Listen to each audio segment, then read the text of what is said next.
Apa kabar semuanya? Kita kembali berjumpa ya dalam video pembelajaran. Semangat terus dalam belajar.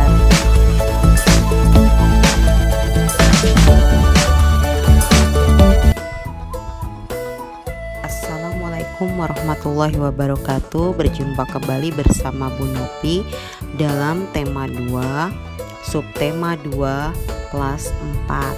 Sudah siap belajar? Mari kita mulai.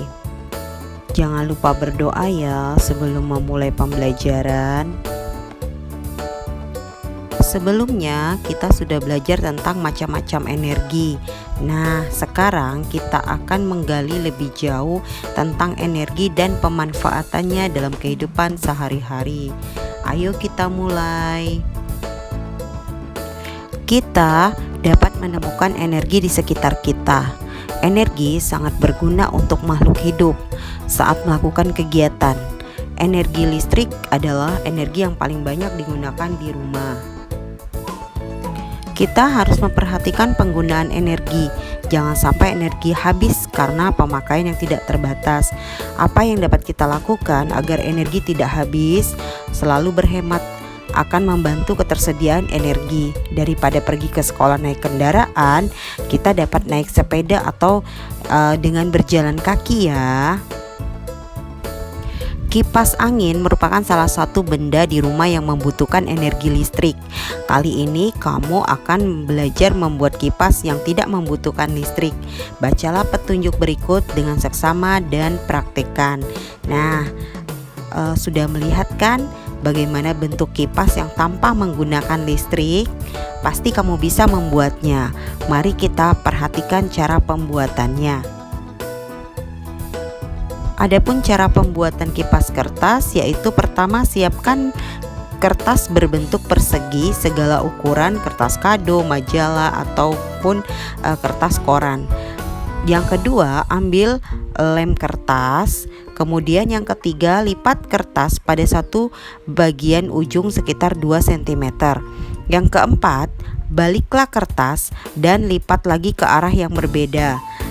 Yang kelima, lakukan hal yang sama sampai seluruh bagian kertas terlipat. Yang keenam, lipat lagi lipatan kertas menjadi 2 bagian yang sama besar. Yang ketujuh, lem di sisi kertas yang saling berhadapan. Yang kedelapan, kipas siap dipakai. Seperti yang sudah kamu ketahui, energi dapat berubah bentuk menjadi energi lainnya. Sebelum kita belajar perubahan energi, kita belajar dulu sumber-sumber energi ya. Yang pertama ada energi panas, yaitu energi yang dapat mengakibatkan perubahan suhu terhadap suatu benda. Terus yang kedua energi bunyi, yaitu energi yang ditimbulkan oleh benda yang bergetar. Yang ketiga energi potensial, yaitu energi yang tersimpan dalam suatu benda. Dan yang keempat energi kinetik, yaitu energi yang dimiliki benda yang sedang bergerak. Dan yang kelima energi listrik, yaitu energi yang tersimpan dalam arus listrik. Yang keenam energi cahaya, yaitu energi yang dipancarkan oleh cahaya. Nah, ini adalah sumber-sumber energi ya. Nah, benda-benda apa yang dapat mengakibatkan perubahan energi tersebut? Mari kita pelajari. Yang pertama adalah adanya energi gerak menjadi energi panas. Contohnya ketika kita menggosok-gosokkan tangan, kalau kita kedinginan, lama-lama tangan kita menjadi hangat bukan? Nah, itu adalah salah satu perubahan dari bentuk energi. Paham ya contoh yang pertama? Sekarang kita lanjut ke contoh yang kedua, energi gerak menjadi energi bunyi.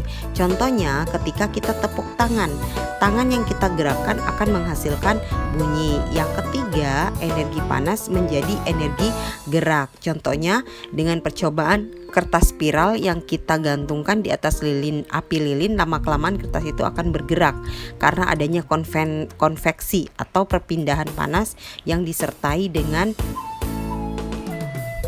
aliran zat perantaranya. Kita lanjut yang keempat ya. Yang keempat itu adalah energi kimia menjadi energi panas. Contohnya mungkin kamu sering alami ini ketika makan, kadang-kadang keringat menjadi mengucur. Ini disebabkan oleh proses metabolisme atau pembakaran kimiawi di dalam tubuh kita. Nah, itu contoh dari energi kimia menjadi energi panas.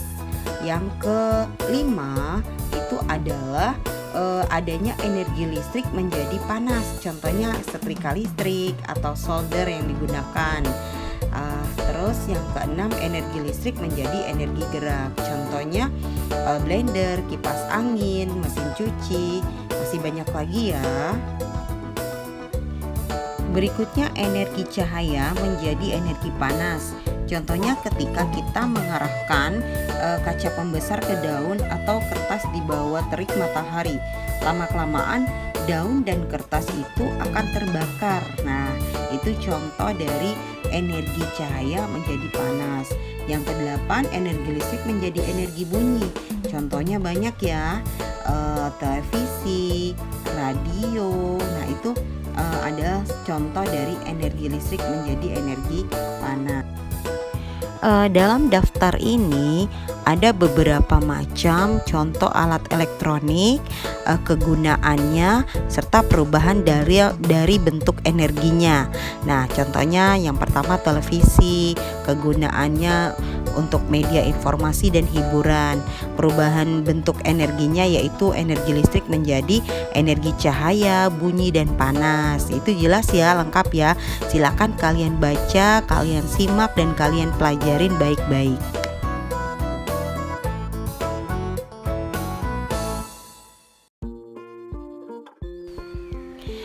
Nah, di sini ada kegiatan yang kita harus mengetahui sumber energi yang digunakan dan perubahan energinya.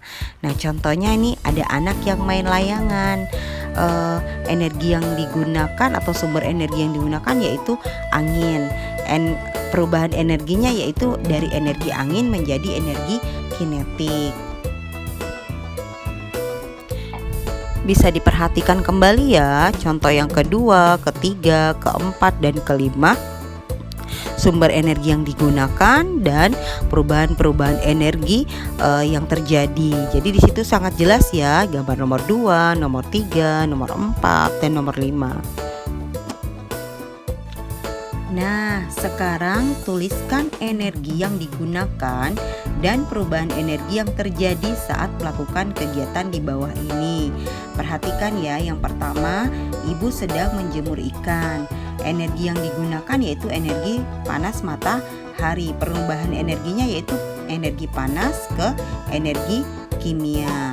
Yang kedua, menyetrika. Ibu menyetrika itu menggunakan sumber energinya yaitu listrik, energi yang digunakan.